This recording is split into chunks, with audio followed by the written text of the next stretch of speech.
There is a season in London that belongs to paper.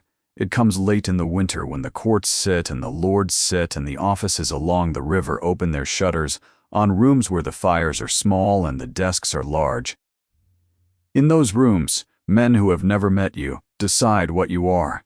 They do it with pen and ink and sand, and they do it quietly, and they do it well. And the thing they decide about you outlasts every person who ever knew your face. A man's name, written by his own hand at the foot of a page, is the heaviest object in England. It weighs more than a house. It weighs more than a marriage. It weighs, and nobody likes this said aloud, a very great deal more than the truth. And the men who own the heaviest names are, by a cruelty of arrangement that no one designed, and that everybody profits by, the men least often required to read what they are signing. The page is held flat for them. A finger is laid at the foot of it in the place where the name is wanted, and the finger says, "Here, your grace," and the pen goes there, and the ink dries, and it is done. It is not convenient to the person on the page. The person on the page has no finger laid beneath her name. The person on the page is a matter of record, and the record has been read aloud in the Lords by men with excellent voices, and printed in the largest type the newspapers keep, and repeated over the tea in 100 drawing rooms with a sigh and a small shake of the head. By the time the pen touches the paper, there is nothing left of her but the paper. The signing is only the tidying up. So it was, in the last week of February, in a low panelled room off Doctors' Commons, with a fire that gave no heat and a clerk who gave no trouble, that the 7th Duke of Aldermere sat down to put an end to 7 years of his life. The deed lay ready. The clerk laid a finger at the foot of it. The pen was filled and handed across, and the great man took it, and the great man did not look at the page, because he never looked at the page, because in 38 years no page had ever required it of him. He signed. The ink was sanded. The clerk bowed. It had taken from first to last, perhaps 4 seconds, and on the far side of the table, unlooked at, sat the woman he was signing away, whose name was Thomason, and who had not spoken in 7 months. She had come to the room in her own clothes. That was the first thing anybody noticed, and the last thing any of them had expected. The world had been waiting all winter to see what Thomason of Aldermere would wear to her own undoing. There had been wagers on it. Some had said black for the drama. Some had said her jewels for the defiance. Some had said she would not come at all, that she would be too ashamed, and that shame at least would do the office decency had so plainly failed to do. She wore a grey wool gown she had owned before her marriage. She wore no jewels, not one, not even the ring. She came on foot, in the sleet, from the lodging in Fetter Lane where she had been living 4 months on the money she got for her books, and she came alone, because there was nobody left to come with her, and she was in the room and seated before the clerk had finished trimming his pen. The proceedings were read. She had heard them read before. That in the summer of the previous year, a sum of £11,000 had been taken out of the Marchford Trust, of which the Duke of Aldermere was principal trustee. That the instrument by which it was moved had been written and signed in the hand of the Duchess of Aldermere, and 3 men of standing had examined the hand and sworn to it. That the money had gone into the keeping of a man, and that the man had not been named, and could not be named, and would not be named, because the Duchess of Aldermere, asked directly, in a great room under every eye in England, had declined to name him. That was the whole of the case, and it was enough, and it was more than enough. The lawyers wanted a name. The lords wanted a name. The newspapers wanted a name so badly that they invented 4 and printed all of them and apologized for none. Her own counsel, an old man who came to her lodging in the 3rd week and stood in a cold room with his hat in his hands and begged her, wanted a name. She gave none. She had never given one. She answered what she could answer, and where she could not answer she said nothing at all. And the nothing did what nothing always does in a room full of people who have already decided. It confessed for her. Nobody in that room had once asked what it might cost her to keep silent. She had never said, "I did not do it." She looked at him now across the table because she had promised herself that she would, and because it was the last thing she would ever be permitted to do. He looked older. That surprised her, and she was angry with herself for being surprised, and angrier still at the small, treacherous thing that moved in her chest at the sight of it. Everard Fenwick was 38. He had a hard, closed, handsome face that gave nothing away, and it was giving nothing away now, and there was gray at his temple that had not been there in the spring, and his hand, when it took the pen, was perfectly steady. It meant only that he had never in his life been required to look at anything he did not wish to see. "Look at me," she thought. She did not say it.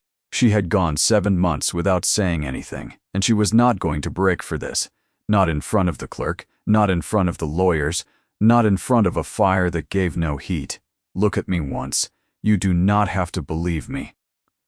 "You have never once had to believe me. Only look, Everard, and see what you are signing, and let it cost you something. Let it cost you 4 seconds. The clerk laid his finger at the foot of the page. And the 7th Duke of Aldermere, who had been handed pages all his life, and had never yet been given a reason to read one, put his name where the finger was, and did not raise his eyes, and did not raise them afterward, and the ink was sanded, and it was done. She stood up. Nobody rose with her. That was the moment she understood it. More than the reading, more than the pen, in 7 years not one person had ever stayed seated when she stood. Now the clerk was blotting, and the liars were gathering their papers, and the Duke of Aldermere was drawing on his gloves, and the room went on around her exactly as a room goes on around a chair. She walked out into the sleet with everything she owned in one small case, and she did not look back at the door, and she said nothing. She had £11. She had a name that would open no door in England. And she had, folded flat and dry against her ribs, where she had carried it for a night and a morning, the only thing she had left to be afraid of. To understand what she had done, you must understand what she had done it with. Thomason Rook had not been born to any of it. Her father had been a country solicitor in a small market town, a careful man with a clerk's hands and a scholar's library, and no money at all. And he had taught his daughter Latin because there was nobody else in the house to teach it to.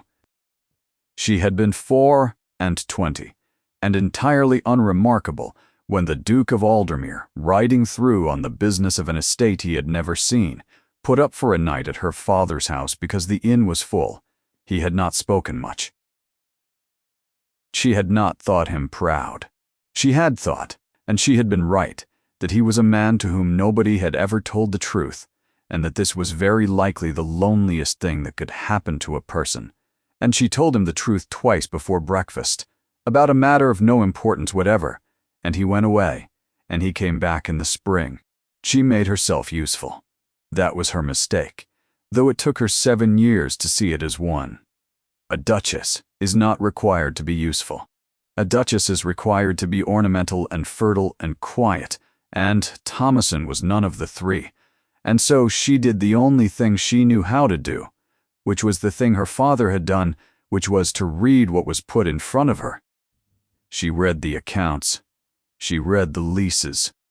She read the reports from the mill at Hollabeck that came in every quarter and that nobody at Aldermere had opened in a decade, and she found in them, in her 2nd year, an error of some hundreds of pounds, and she took it to her husband, and her husband said, with perfect good humor and without looking up, that Pell would see to it. Pell saw to it. Osric Pell had come to Aldermere as a boy of 19 and had been in the house 24 years. He was made man of business the week the old Duke died, and he had held the pen ever since. He was a small, mild, tidy man of 47, with a soft voice and an exact memory and the flat, patient face of a person who has been in a room so long that the room has stopped seeing him. He held the ledgers. He held the japanned box. He held the finger that lay at the foot of the page. And there was not a man in England who knew the Duke of Aldermere's hand better than Osric Pell, unless it was Osric Pell himself. He was very kind to the new Duchess. Everybody remarked on it. Then, 6 years ago, she went north. She went for the plainest reason in the world. The Hollowbeck returns did not sit right, and she wished to see the place they came from. She was gone 11 days. She came back a different woman, and nobody in the house knew why. And she never told one living soul, and she never again in her life mentioned the mill at Hollowbeck to her husband. What she began instead was quiet and regular, and it lasted 6 years. £30 a quarter went north out of her own pocket to a woman in a cottage there, with a letter, and the letter was never signed. And to pay it she sold her books and her horses and her mother's rings, and at the last the dresses out of her own presses. And then in the July of the year before, a letter came for her that was not from Hollowbeck. It had no name to it, and it was written in a hand that was clearly not the writer's own. It said that a document existed, and it described the document, and it described in 4 dry lines exactly what that document would do to the Duke of Aldermere, and to the House of Aldermere, and to the memory of a child if it were laid before the house and given to the newspapers. And it named a price for that document, and every copy of it, the price was £11,000. If she wished to save her husband, she must ruin herself to do it. She did not need the fortnight. She had known for 6 years what that document was and what it had done. And she had known for 6 years that if her husband ever learned of it, it would kill him, not his body, but the thing in a man that lets him get up in the morning. So she wrote the instrument in one night, alone, at 3 in the morning, at her own desk, with the door locked. She moved £11,000 out of the Marchford Trust in her own hand, because it was the only money on earth she could reach, and she paid it. And she was given a deed in a sealed packet in a hackney in a lane off the Strand, by a man whose face she never saw. She took it home. She burned it in her own grate at 4 in the afternoon with her own hands, and she stood and watched the seal go black and the vellum curl, and she went upstairs and sat a long while in the dark, and then she was quiet, and she thought that she had saved him. She had not saved him. She had been robbed twice in the same week, and did not know it yet, because she had done what every soul in that house had always done, which was to take a document on trust from the man who handed it to her and never think to ask what it was.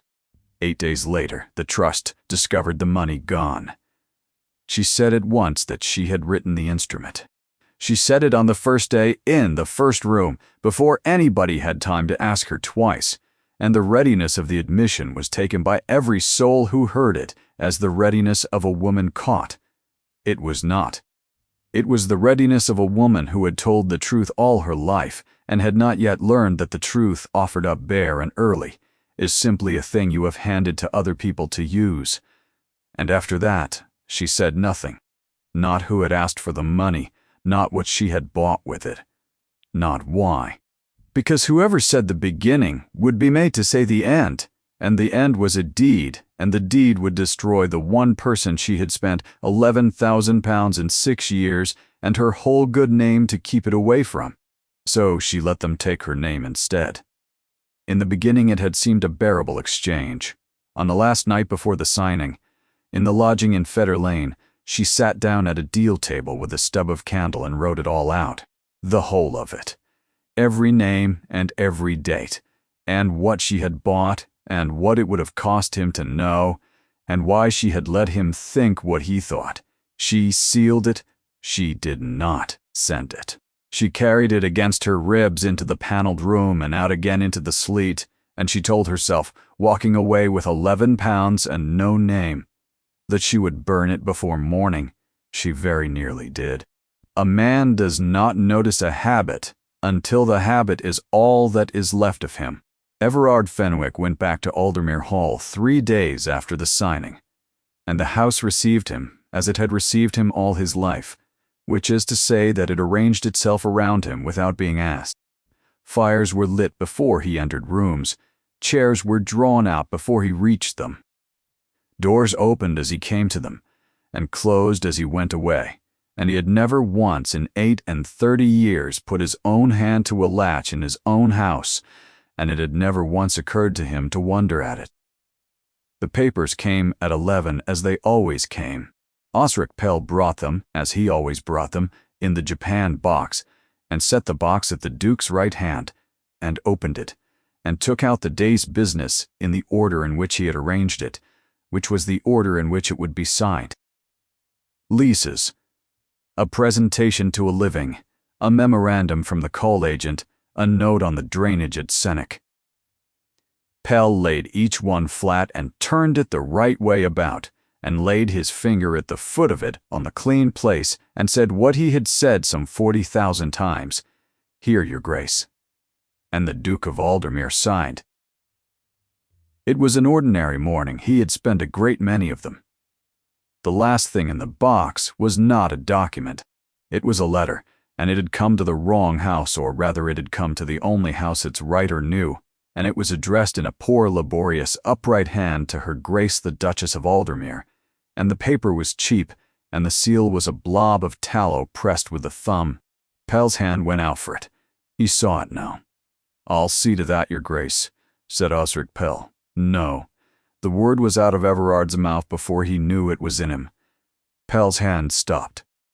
There was a small, still moment in the room, no longer than a breath, and afterward, much later, when he had learned to look at things, the Duke of Aldermere would go back to that moment again and again and turn it over and find in it the one thing he had needed and had not known he was seeing. Pell's hand had stopped, and Pell had not looked at the letter. He had looked at the Duke. Everard took the letter. "She is not here," said Pell. "I am aware of it. It will be some tenant's business, some petitioner. They write to the great house when they want a thing, your grace, and they always want a thing. A small, apologetic smile. There will be a great many of these. I would spare you them." "You have spared me a great deal," said Everard, and did not know as he said it that he had said anything at all. He broke the tallow seal with his thumb. "Your grace, I do not know if I do right to write, and I have waited on it since Michaelmas, and my sister says I am a fool. But the money did not come at Michaelmas, and it did not come at Christmas neither, and it has come every quarter these 6 years, and I would not have you think we spent it foolish, nor that we are grasping after more. For we are not, and I would sooner starve than have you think it.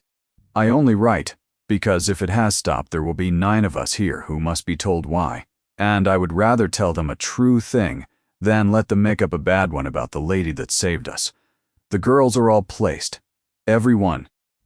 Not a one of them went back to the mill, and not a one went to the parish, and there is not a soul in Hollowbeck but knows it was you, though you told me not to say so, and I have not said so, and I will not.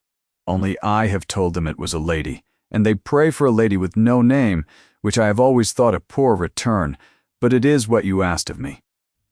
If it has stopped, ma'am, only say so, and I will not write again, and God bless you for the 6 years. Your servant, Prudence Gale Hollowbeck." The Duke of Aldermere sat in a room that had been arranged around him for 38 years, holding a piece of cheap paper, and read it a second time, and then a third. 6 years. Every quarter. 9 of them. He had signed a paper 3 days before in 4 seconds which said that his wife was a thief. And somewhere in the north of England, a woman he had never heard of was praying for her by no name at all. Thomason walked from Doctors' Commons to Fetter Lane in the sleet, and it took her 40 minutes, and she was not cold. So she counted the streets. Counting was her father's trick. He had taught it to her in the bad year after her mother died, without either of them ever saying what it was for. "You count," he said, "and while you are counting, you are still here, and a person who is still here can be got through the night."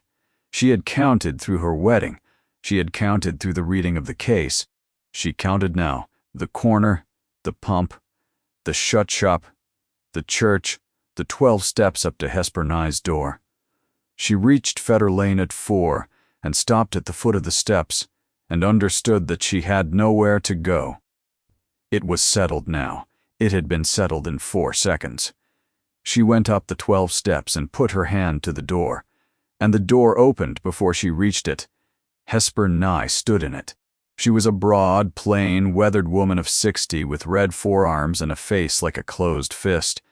And she had buried 2 husbands and a son, and in 4 months she had never once given Thomason a soft word. "You're wet through," she said. "Get in, Mrs. Nye. Get in. I'm not stood here letting the heat out while a duchess makes a speech on my step." Thomason got in. There was a fire in her room.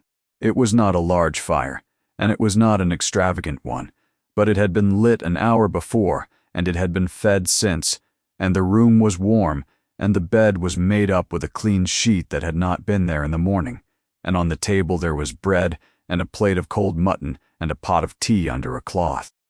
And beside the plate, squared up neatly, was that day's newspaper, folded so that the front of it did not show. Thomason stood in the doorway and could not go in. "I have 11 pounds, she said at last. She heard her own voice come out flat and strange. "You will want the rent, and then you will want me out. And I would rather you said it now, Mrs. Nye, than said it kindly in the morning. I am not able to bear it kindly. I should take it as a great favor if you would be unkind. I have had 2 offers for this room since Tuesday," she said. "Better money than yours, one of them a chandler's widow, with a settled income, very respectable, wanted it Friday." She looked at the fire, not at Thomason. "I told her it was let. Why? Because it is let. I know what they'll say. They've been saying it for months, and my rooms are full and my custom's the same as it ever was, because the people who lodge with me are not fine enough to be particular, and that is the whole of my good fortune in this life." She turned round. Her face had not softened. It never did. "Sit down and eat that. It's going cold and I'll not warm it twice." Thomason did not move. "I want to know why," she said. And Hesper Nye, who had never given her a soft word, gave her one, in the flat and grudging manner of a woman handing over a debt she resents owing. "Because I read them papers," she said. "Every day of it.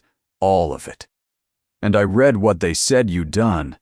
And I read what they said you were. And I read 100 clever gentlemen explaining you to one another." She jerked her chin at the folded newspaper. "And not one of them, not one, in 7 months, ever wrote down the thing I'd have wanted to know first, which is where the money went. They was all of them mad keen on the taking of it.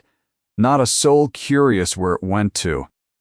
She went to the door shut, but she sat there a long time, and when the fire had burned low, she took the sealed letter out of her bodice, where it had lain all day against her ribs, and she knelt down at the grate to burn it and held it to the coals, and the coals were low and red and would not take it, and she knelt there with the corner of it going brown, and her hand shook for the first time that day.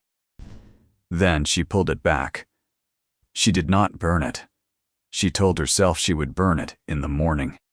She put it in the bottom of her case, under her father's Latin dictionary, and blew out the candle, and lay in the dark, in Hesper Nye's clean sheet, and stared at the ceiling and thought, 9 of them, every quarter.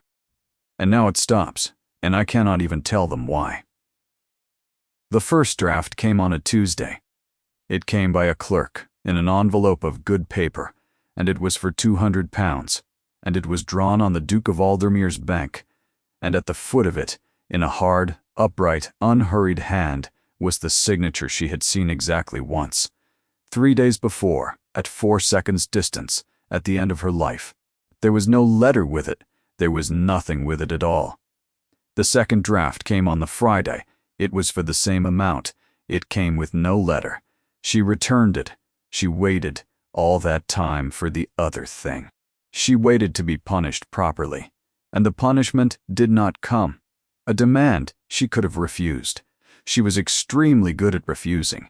It was the only thing left that she was good at. She did not know what to do with the silence that gave her things. And then on a raw evening in the 3rd week of March, she came up from Mrs. Nye's kitchen with a candle in her hand and went to draw the curtain, and stopped because there was a carriage in Fetter Lane. And in front of it, in the road, bareheaded in the rain, stood Everard Fenwick. He was looking up at her window. Thomasin stood with the candle in her hand and her heart going like a hare's, and every single thing she had not said in 7 months came up in her throat at once, and she did not move, and she did not put out the candle, and she did not step back, because some part of her that was older and harder than her pride said, "Let him see. He has never seen. Let him look." And he looked. For the first time in 7 years, in the whole of their marriage, in the whole of the ruin, in the whole of the 4 seconds in which he had ended her, the Duke of Aldermere raised his eyes and looked directly at his wife, and did not look away. And she saw him stop. He stood in the rain in the middle of Fetter Lane a long moment, a man before a door, with no clerk to open it, and no servant to hold it, and no finger laid anywhere to show him where to put his hand. And then he turned and got into the plain black carriage, and it drove away. Thomasin stood at the window until the sound of the wheels was gone. He did not knock, she thought. Why did he come at all, if he would not knock? And in the plain black carriage, going east through the rain, Everard Fenwick sat with Prudence Gale's cheap paper folded in his breast pocket, where it had been for 19 days, and asked himself the only question that had ever mattered, and that he had never once in his life asked about anything. What else have I signed? We'll take a very short break here. If you don't want to miss new stories, please subscribe to the channel. Hollabeck is a long way from Aldermere, and a long way from anywhere else, and the road to it in March is a bad road. The Duke of Aldermere went north alone. He did not send word ahead. He told Osric Pell that he was going to Senec about the drainage, and he watched Pell's mild face while he said it, and he learned something in that moment that he did not care for at all, that he was a competent liar, and had simply never before had occasion to find it out. He walked up to the mill in the morning. He asked a woman coming out where he might find Prudence Gale. "No," said Everard. "Pity," said the woman, and went on. The cottage was one of a row, and the door stood open, and Prudence Gale was on a stool in the light of it with a basin between her knees, scraping carrots. She was 45 and looked 60, and when he said his name, she did not get up. She looked at him a long moment. "You've a look of the paper," she said, "the letter paper, the seal on the letters." And then, with a kind of slow and terrible courtesy, "You'd best come in then and tell me what's happened to her." He sat in a cottage kitchen on a stool that was too small for him with his hat on his knee, and could not think of a single thing to say. He had been 38 years in rooms where the words were provided. "She is well," he managed at last. "She is—" He stopped. "She is not in a position to write to you. The money stopped because of me. I did not know of it. I have come to learn of it." Prudence Gale set down the basin. "You did not know," she said. "No, 6 years, and you did not know." "No." She got up and went to a press in the corner, and took out a tin box and set it on the table between them, and stood with her hands flat on the lid of it, and it was a long moment before she opened it. "I've kept every one," she said. She never signed him. She never once put a name to one. "But I've kept every one because there's 9 girls in this village walking about on their own legs on account of what's in this box, and when I'm dead I want somebody to know what it cost her." She opened the tin. There were letters in it. There were a great many letters in it, folded small, worn soft at the creases, and every one of them was in a clear, small, level hand that Everard Fenwick had seen every day for 7 years, on the fly-leaves of books, on the backs of accounts, on the notes she left about the house that he had never troubled himself to read. He put out his hand. He stopped. He looked up at her. "May I?" "Aye," she said. He read them. He read them all, sitting on a stool that was too small for him, in a cottage kitchen at Hollabeck, while the fire went down and the light moved across the floor, and Prudence Gale went about her work around him and did not speak. And this was the first thing Everard Fenwick had ever read, from the beginning to the end in his adult life. The first was dated 6 years back, and it was short. "I know what was done here. I do not yet know how it came to be done, and I mean to find that out. Until I do, there is £30 a quarter for the 9, and it will come whatever else happens, and it does not come from the trust, and it does not come from the estate, and no one on earth can stop it but me.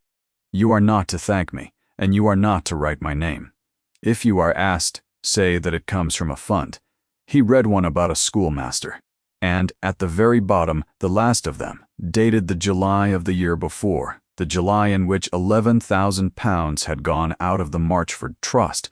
5 lines only. It is done.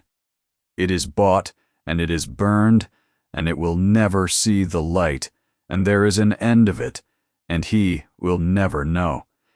Do not ask me what it cost. It was mine to spend, and I have spent it, and I would spend it again tomorrow. Burn this. Everard Fenwick sat very still with the paper in his hand. What was done here? He said. His voice did not sound like his own. Mrs. Gell, what was done here? And Prudence Gell, who had waited 6 years to be asked, sat down opposite the 7th Duke of Aldermere and told him.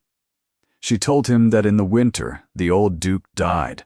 A new deed came, that the rule was gone out of it, that the mill was let to a man named Corvid on terms nobody in Hollabeck ever saw, and that Corvid worked the mill 14 hours and then 16, and took children at 8 years old, and took the guard off the great wheel because the guard slowed the work. She told him that in the January of the 4th year after that deed, 3 girls went into the beck in the dark of the morning at the great wheel, and 2 were got out. She told him the 3rd was her sister's child, that she was 8 years old, that her name was Alice Gell. And what they told us, said Prudence Gell, what Corvid told us, and what the polite man told the coroner, and what every soul in this valley has believed these 15 year, is that it were all lawful and all in order, because the new deed was signed by the Duke of Aldermere himself in his own hand, and no man alive could gainsay it. And there it is. Some of us can't read. Most of us can't. Her mouth went thin. But we all of us know what a name is. She looked at him. Her Grace came here 6 year ago, she said. She stood where you're sat. She asked me what you asked me, and I told her what I've told you, and I watched her face while I told her. Prudence Gell's hands went still on the tin. I've thought about her face a many times since. She went white as that cloth. And she said one thing, only the once, and then never again, in 6 year of letters. And it was this. He would not have read it. The fire ticked. She meant you, said Prudence Gell. Everard Fenwick got up. He went to the low door of the cottage and stood in it with his back to the room and looked down the row at the black mill in the beck bottom that had belonged to him since he was 19 years old, and that he had never in his life seen before that morning, and that he had signed away, that he must have signed away. 3 weeks after his father's funeral, on a morning in a room at Aldermere, with a japanned box on the table, and a finger laid at the foot of the page, and a soft voice saying, Here, Your Grace, without reading one word of it.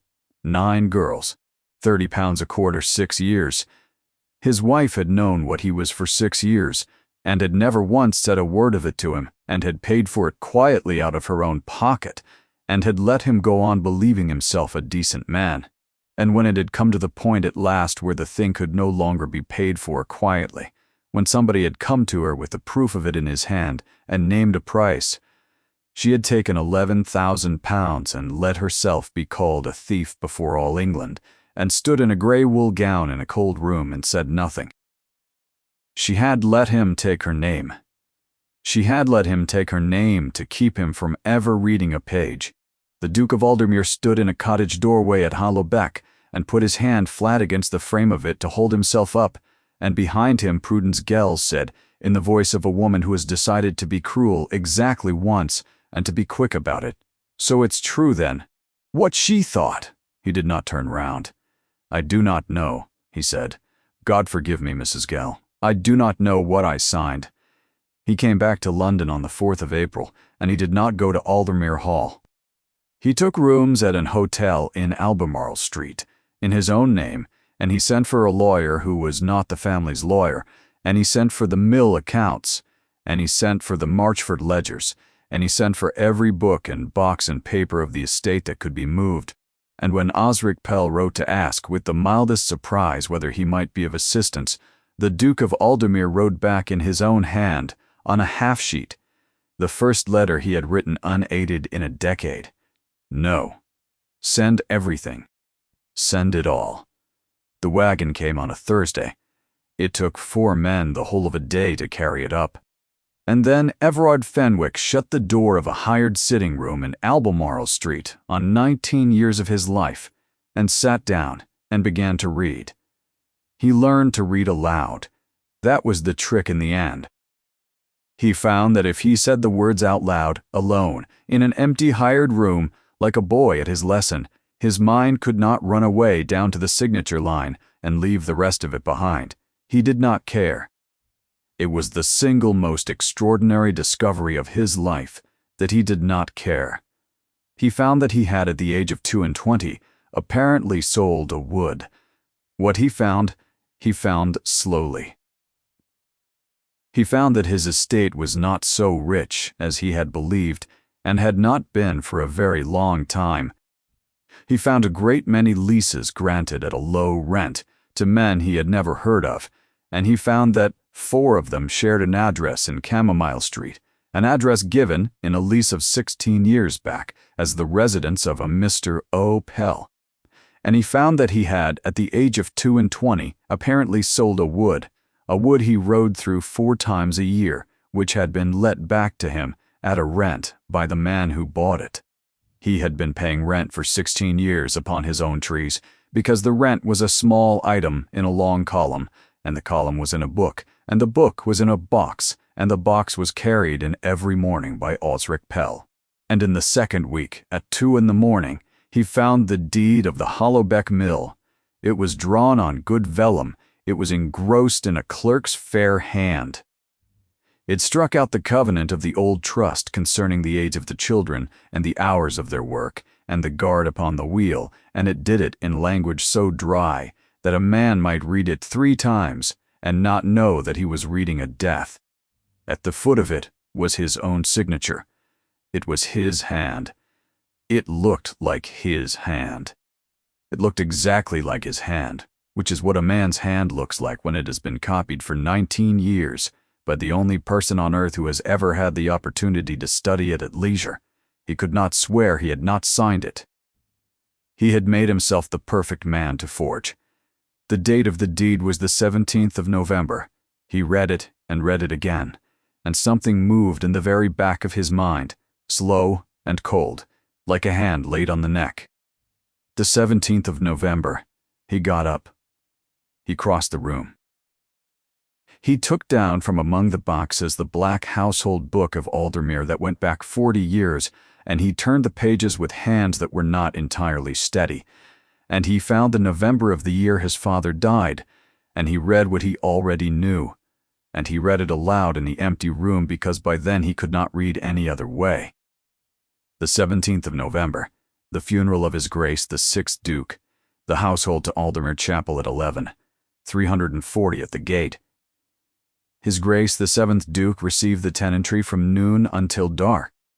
He had stood in the chapel at Aldermere on the 17th of November in front of 340 people and buried his father, and he had shaken the hand of every tenant on that estate until it was dark, and he had been 19 years old, and he had not been in London, and he had not signed anything at all. Everard Fenwick sat down on the floor of a hired sitting room in Albemarle Street among 19 years of paper, and laughed once, horribly, and then put his fist against his mouth and stopped. He had not done it.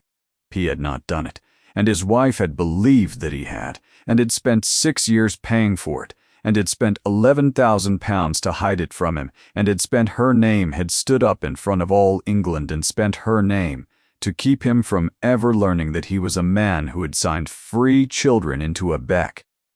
She had done it to save him from a guilt that was not his. He sat on the floor among the boxes and understood that he had never once been honorable in his life. He had only been unbothered. Honor is what a man does when he looks.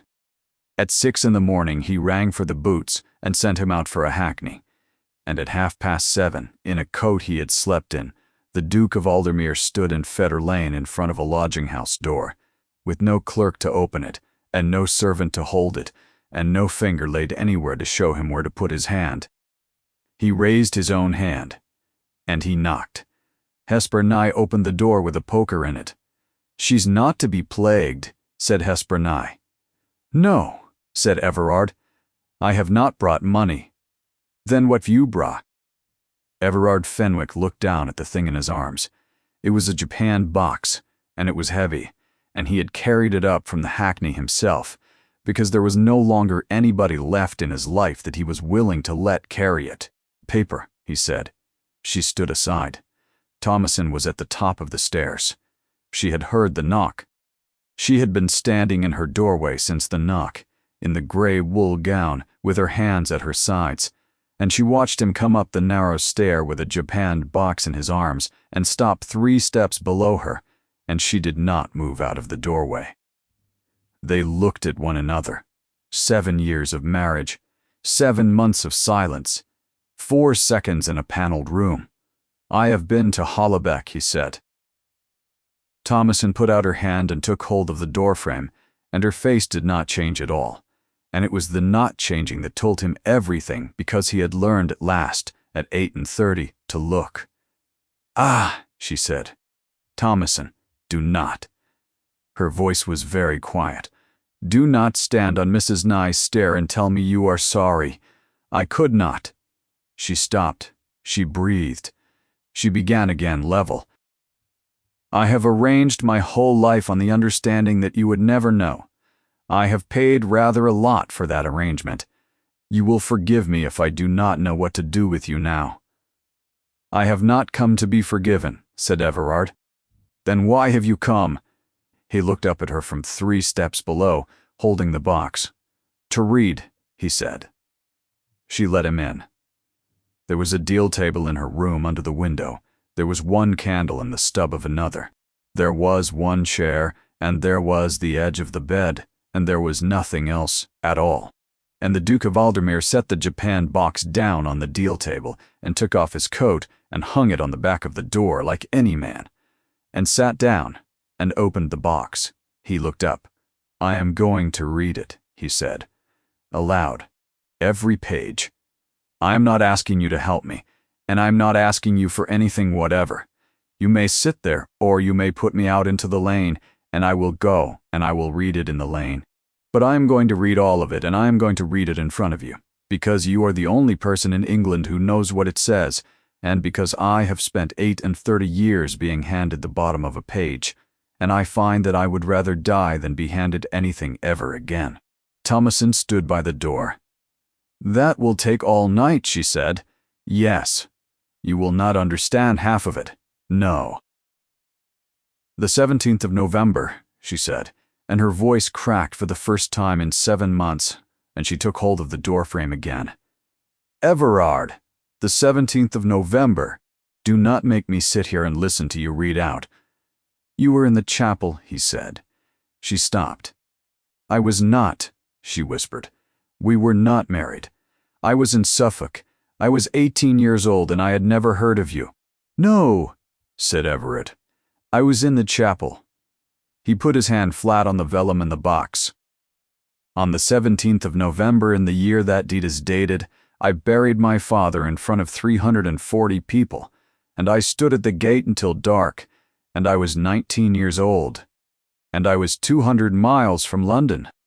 And I have the household book, and it is in this box, and I am going to read you that first, and then you are going to tell me what you have been doing with your life for 6 years."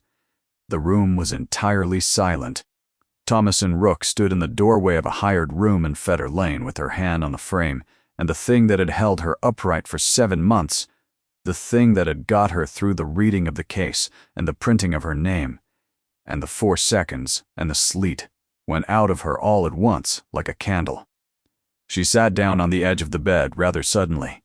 "It is not your hand," she said. "It is very like my hand. It is not your hand."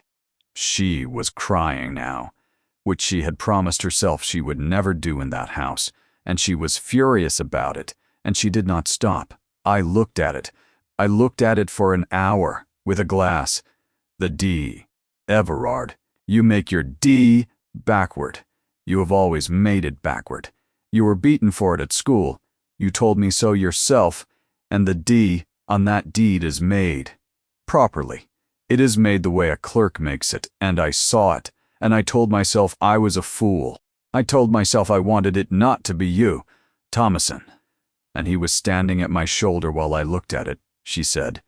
He was standing at my shoulder in my own house with his hand on the back of my chair, and he said, "Very like, isn't it, Your Grace? Very like." She pressed the heels of her hands against her eyes.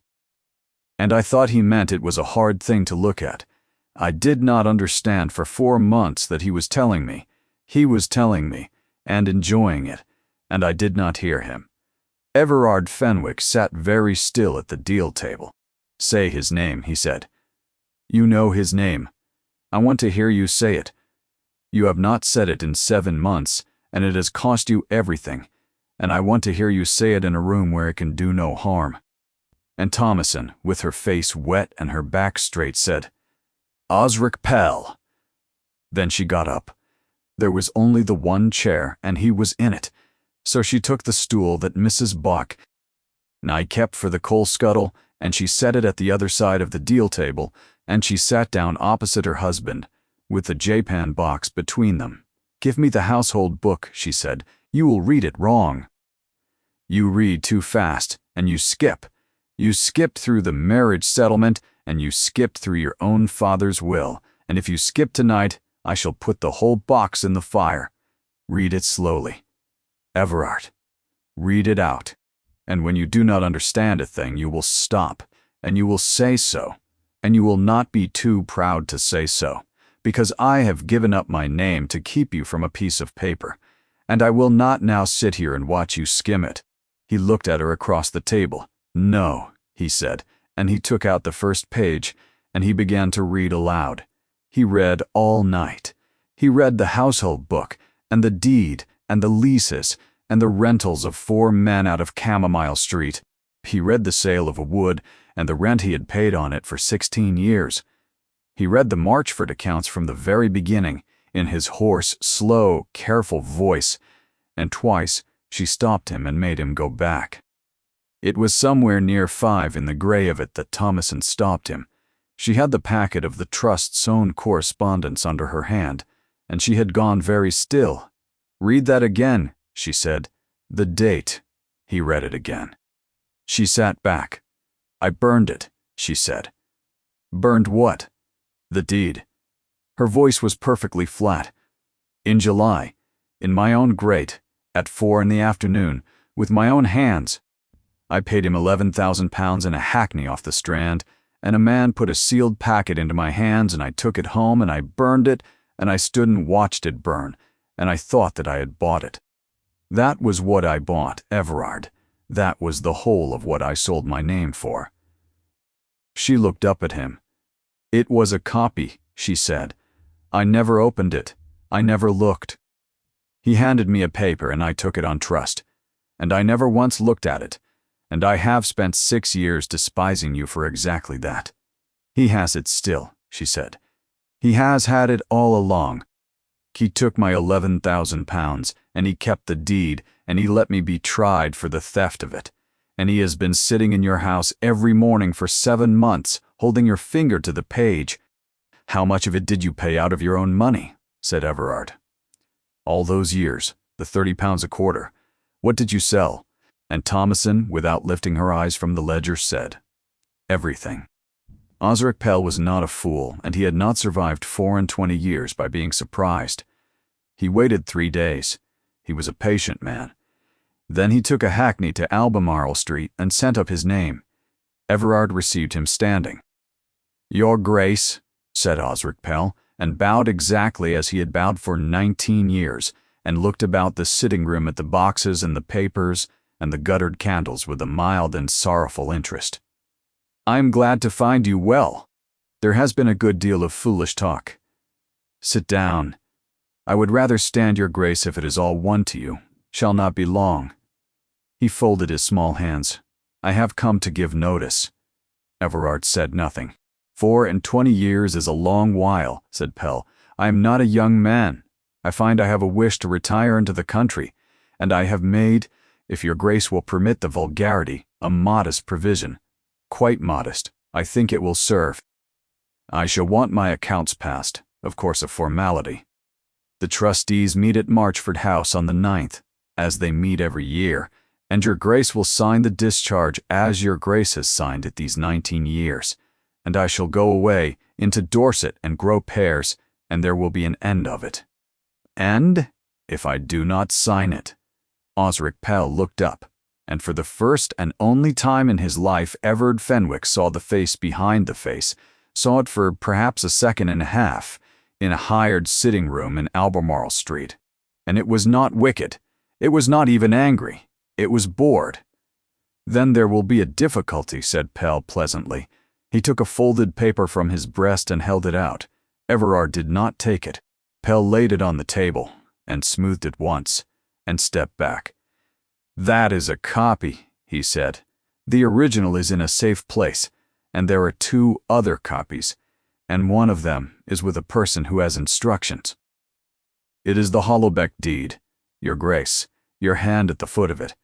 It strikes out the covenant upon the children, and the hours, and the guard upon the wheel. It is dated the 17th of November. 3 girls went into the beck at Hollowbeck 4 years after it, and one of them did not come out, and there was an inquest which I attended myself on your grace's behalf, and it was found to be misadventure. He paused. He was much too good at his work to hurry. There will be another inquest, I should think, if that deed were laid before the House, and a great many newspapers. And your grace will stand up in the very chamber where your grace sat, not 4 months since, while your wife was called a thief, and your grace will say, what? Exactly. The room was very quiet. That I did not sign it, said Everard. Ah, said Osric Pell. He said it gently. There was almost pity in it. But you cannot say that, your grace, can you? He let it stand a moment. You have signed everything I have ever put in front of you. You have signed leases you never read, and sales you never knew of, and a discharge of my accounts every year for 19 years, and you have signed them at the rate of 40 in an hour, and you have never once, not once, not in 19 years asked me what a single one of them said. Every man of business in London knows it. Every clerk in Doctors' Commons knows it. My own hand has written half the documents of your grace's life, at your grace's own desk, in your grace's own house, with your grace's leave. He picked up his hat. There is nothing on earth so difficult to prove, said Osric Pell, as a thing a man never troubled to look at. I have built 24 years upon it. It is not a lie, your grace. That is what makes it so very strong. Everything I have taken with your own hand, and your own name, and your own indifference, and if you go into that chamber and open your mouth, the only man you will ruin is yourself, and the child will be dug out of that beck for nothing. He put on his hat. He bowed the 9th, your grace, Marchford House, 11 o'clock, and he went out and shut the door quietly behind him, because he did everything quietly. And the Duke of Aldermere stood in a hired room, with a forged copy of his own name lying on the table, and understood that the man was entirely right. There is no answer to it. You cannot prove that you did not look. He did not go back to Fetter Lane, so he wrote to her instead. He wrote out Pell's threat word for word as well as he could remember it, and what the deed said, and what it would do, and what it would do to Hollowbeck, and what it would do to her, and he did not soften one line of it. And at the foot he wrote, I have no proof. I have looked for 3 days, and there is none. I can prove that I was at Aldermere on the 17th of November, and he will say I signed it, before or after, or that the date is a clerk's error, and any lawyer in England will say the same, and they will be right. He is quite correct. that I cannot prove a negative about a life I did not read. I mean to go to Marchford House on the 9th and refuse to sign and tell them everything and be ruined for it. I am telling you first because you have already paid once for a decision of mine that you were not consulted upon, and I will not do it to you twice. If you tell me not to go, I will not go. That is not gallantry. It is arithmetic. You have paid more for that deed than I have, and it is more yours than mine. Tell me what to do, and I will do it. E.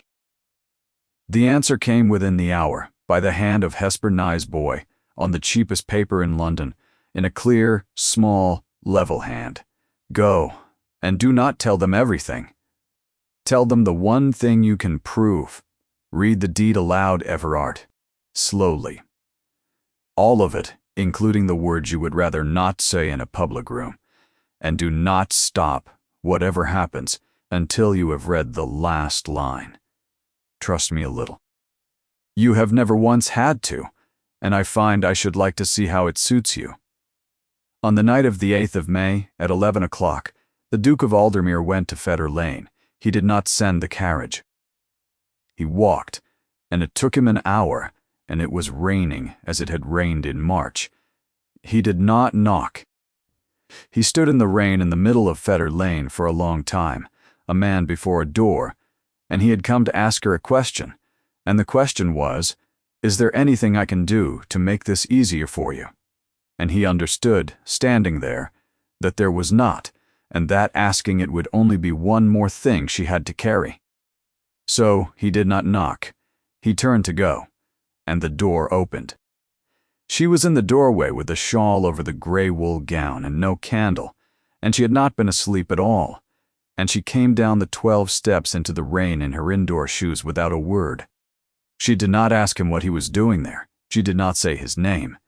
She put the black household book of Aldermere into his hands. He looked down at it. She had wrapped it in oilcloth against the wet. There was a page marked in it with a thread. "I have been in Kent," she said. "Thomason." "Tomorrow," she said. And she went back up the 12 steps and shut the door. And the Duke of Aldermere stood in Fetter Lane in the rain holding a book, and did not move for a quarter of an hour. Marchford House on the 9th of May was full. This year the long room was crammed to the walls, and there were people standing at the back, and 4 gentlemen of the press at a side table whom nobody had cared to turn out, because there was not a soul in London who did not know that the Duke of Aldermere was to appear that morning in the same room as the man of business who had ruined his wife. They came to see it. They would every one of them have denied it. And they came. Osric Pell sat at the small table below the trustees' bench, with his book squared in front of him, and his hands folded, and his face mild. He had sat in that room on the 9th of May for 19 years, and had never once been looked at. The Duke of Aldermere came in at 5 minutes to 11. He had not shaved. He had a japanned box under his arm. He took his place at the head of the table, set the box down in front of him, and did not sit. A clerk came forward with the discharge. He laid it flat on the table before the Duke of Aldermere. He turned it the right way about, and he laid his finger at the foot of it, on the clean place, and said, in the voice that has been used to the great of England for 400 years, "Hear your grace." And the room went absolutely silent. Everard Fenwick looked down at the finger on the page. Then he picked the paper up. There was a rustle down the length of the long room. He did not notice it. He held the discharge up in both hands and turned it to the light of the window, and he read the first line of it aloud, in a hoarse and unhurried voice, as a man reads who has been teaching himself for 5 weeks and is not yet any good at it. He read the second line, he read the third. The chairman said, "Your Grace, I am reading it," said the Duke of Aldermere, and he went on reading. He read the whole of that discharge aloud, from the top of it to the bottom, standing at the head of the table in a slow, careful, unbeautiful voice, and it took him 4 minutes and 11 seconds. Somebody laughed, once, near the beginning. Nobody laughed after the first minute. There is nothing in this world so unbearable as watching a great man do, in public, the one small thing he ought to have done every day of his life. He came to the end of it. He laid it down and looked at the clerk, and the clerk stepped back. "No," said the Duke of Aldermere. He opened the japanned box. "I will not sign it," he said, "because I have not read the accounts that it discharges, and I am done with signing things I have not read.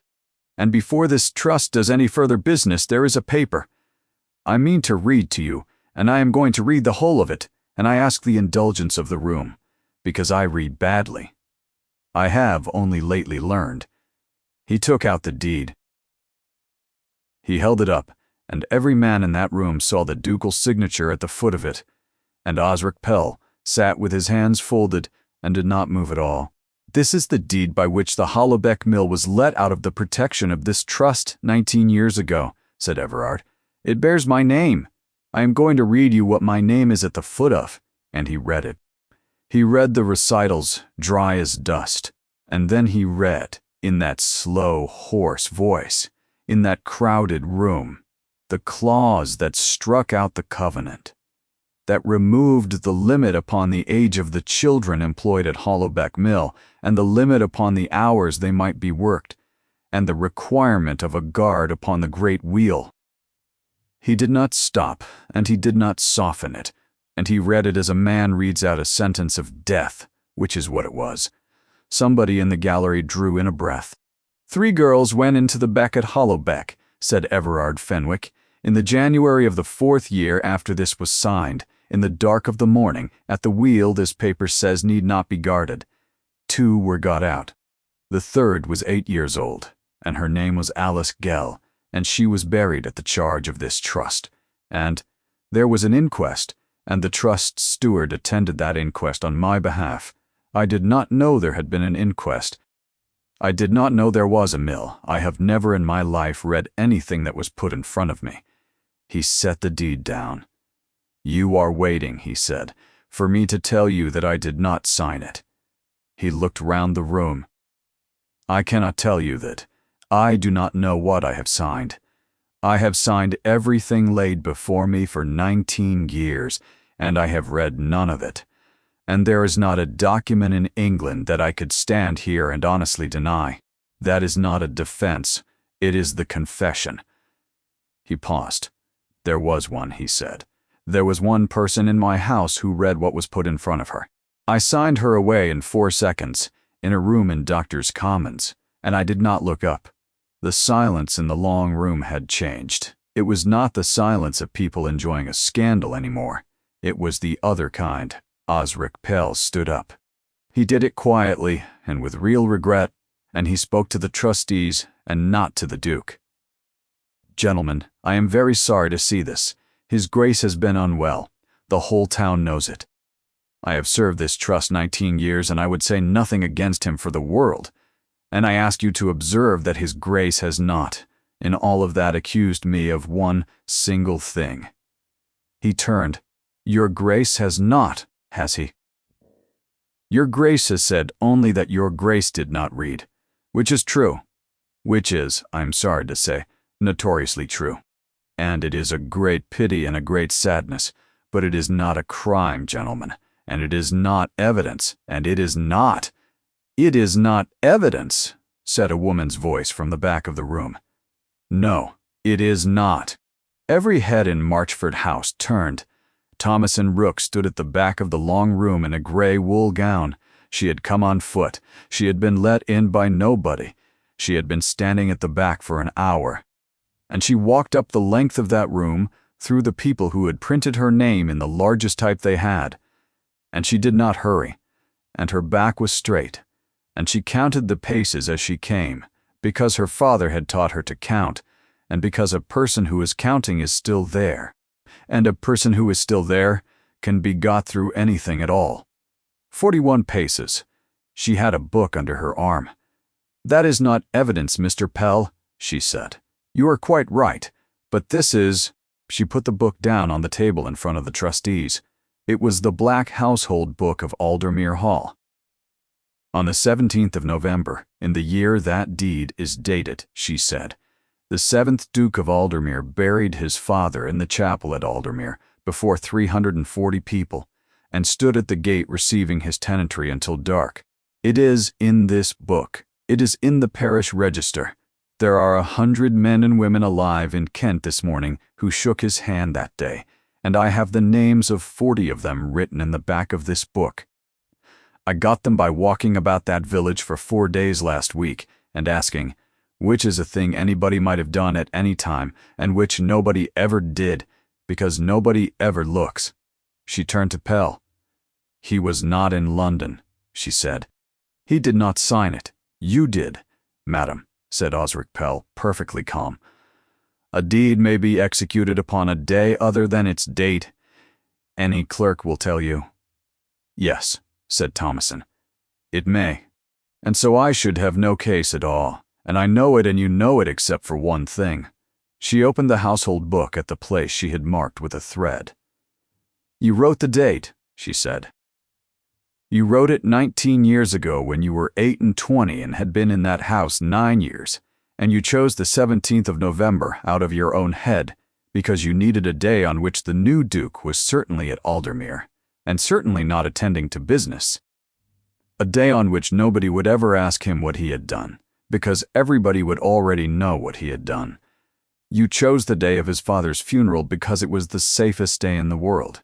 And there is a note in this book, said Thomason Rook, in your own hand, Mr. Pell, in the steward's column on the page of that same week, where you set down the charges of the funeral, and you wrote the date at the head of it. And you made a slip, because you were 28, and you had been up all night, and you were very frightened, and you wrote November the 17th, and then you struck it through, and wrote it again. She looked up. You struck it through because you had already written it 11 times that night, on a deed, she said. And a man who has written a date 11 times in a night cannot get it out of his hand. The hand on this page and the hand of that date on the deed are the same hand. They are not the Duke's. And you may put 20 men of business in front of me, and I will sit here all day, and I will beat every one of them, because I have looked at that deed with a glass for 6 years, and I know your D, Mr. Pell. I know your D better than I know my own name, which, as it happens, I no longer have. She laid the book open on the table before the trustees and stepped back. Osric Pell stood quite still in the middle of Marchford House. He had built the whole of it on not being looked at. He did not say anything. There was nothing left to say. He gathered his books and squared them out of pure habit and set them down again and left them where they lay and walked out through the parting crowd alone. Nobody stopped him. Nobody spoke. And the thing that had lain 15 years at the bottom of a beck in Yorkshire came up, in a warm room in London, into the light. She only felt for the first time in 7 months extremely tired. Osric Pell was tried in the spring. The forgeries came out one by one, and the sum of them astonished London, and the manner of them astonished London more. And for one whole season, it was the fashion among great men to be seen reading their own leases. The sentence against Thomason, Duchess of Aldermere, was reversed in the November following. The newspapers that had printed her name, in the largest type, they kept printed the reversal in a modest paragraph on an inside page, which is the way of the world and always has been. Her name was given back to her. He gave her a good deal more than that, and he gave it in a particular order, and the order was the whole of his meaning. He settled upon her, absolutely and irrevocably, and beyond any power of his own to touch it, 2,000 a year and a house in Suffolk in her own name. And he did it before he ever came near her. And there was a thing he did at Hollaback that Thomason was not told of and did not learn for a long while, and would never have learned at all if Prudence Gell had been a woman who could keep her mouth shut, which she was not. He told them her name. He stood up in the chapel at Hollaback on a wet Sunday in October and told 9 women and a village of 200 people the name of the lady who had paid them £30 a quarter for 6 years out of her own pocket and had forbidden them ever to speak it. He told them what it had cost her. He told them what she had sold, the books, and the horses, and her mother's rings, and at the last, the dresses out of her own presses, and after that, her name, which was the only thing she had left. "She will be very angry with me for telling you," he said. "She said that you were to think it came from a fund, and Prudence Gal said, 'We knowed it were never no fund.'" He came to her in Suffolk in December, when it was all done, and every paper signed, and there was nothing left in the world that he could give her, and nothing at all that she needed from him. It was the coldest day of that year. She had a fire lit, and she had lit it herself, and she was reading by it in a plain room in a plain house that was entirely her own, and when they showed him in, she did not get up. "You have taken your time," she said. "I could not come before." "No," she agreed, "you could not."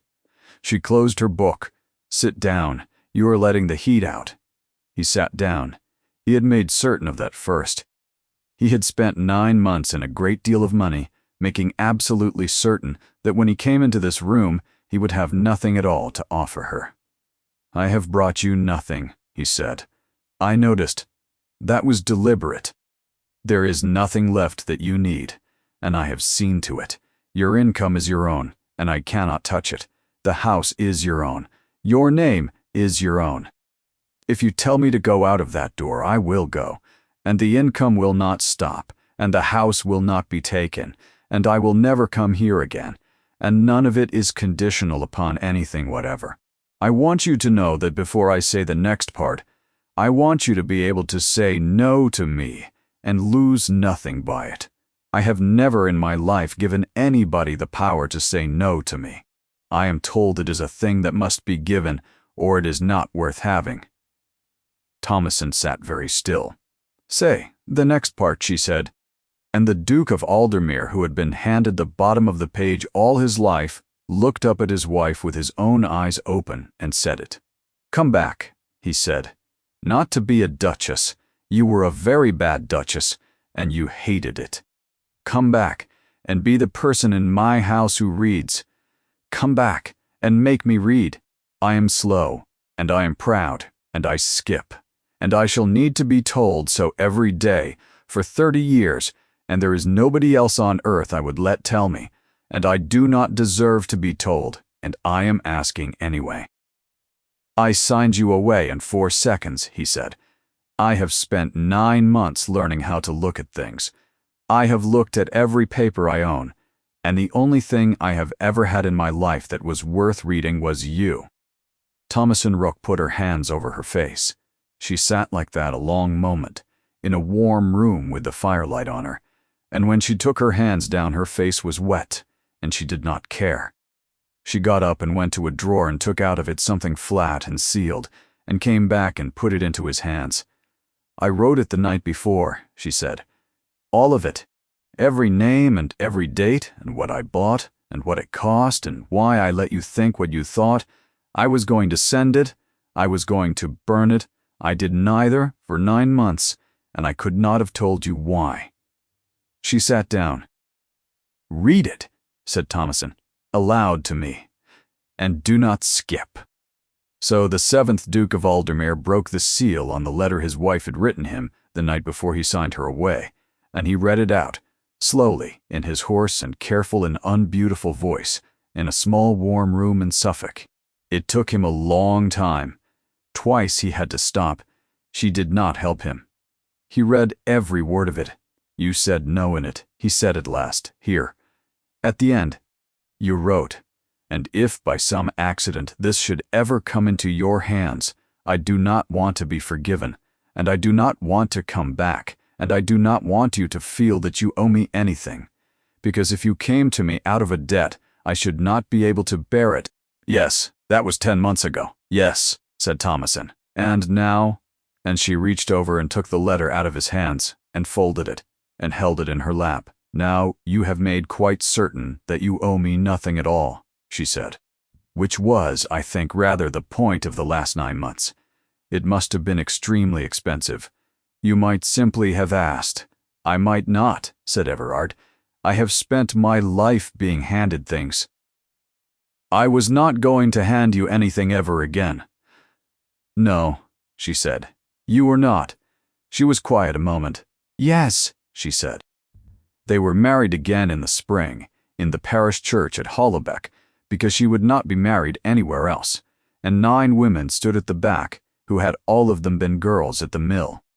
There was a habit they kept afterward in the long good years, and the servants at Aldermere never understood it, and it was never explained to them.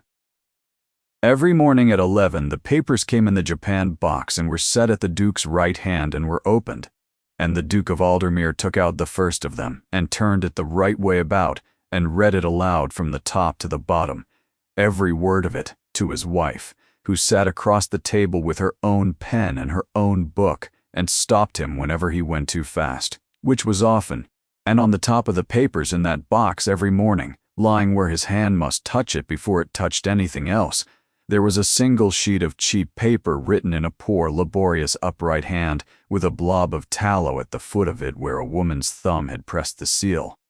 "If it is stopped, ma'am, only say so, and I will not write again, and God bless you for the 6 years." Visitors sometimes asked about it. He never explained it. He would only say that it was the first letter he had ever read in his life, and that he had read it 3 days after he signed away the best thing he had, without once lifting his eyes from the page. He signed the divorce in 4 seconds without looking.